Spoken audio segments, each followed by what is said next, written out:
This show was generally curated by the curator at Louisiana because the tour started there and they arranged most of the loans.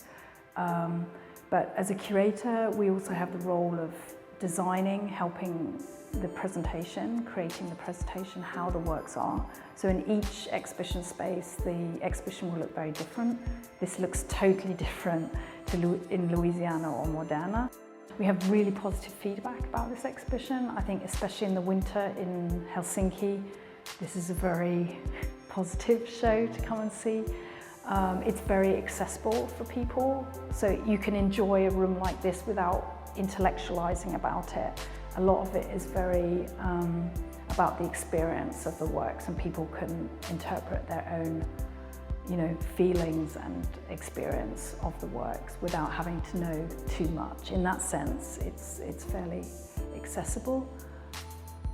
She is trying to recreate some of the feeling of her hallucinations through these rooms.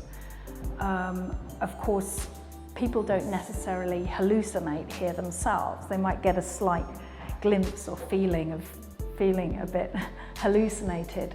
But generally they give people joy and they open people's eyes up to something that they've never seen before. If you consider the joy that she gives hundreds of thousands, millions of people a year through her art, it's an incredible giving. In that sense, she's very giving as an artist. And people love the Kurzama story because they love to hear about her life and early works, because I think both of these sections give huge strength and understanding about actually who she is and where she is now. And what I find particularly interesting is that there's a certain intensity even in her really early works, like with the brush strokes, and then you can see already here, you can see from the 50s that she's already using dots and this repetition.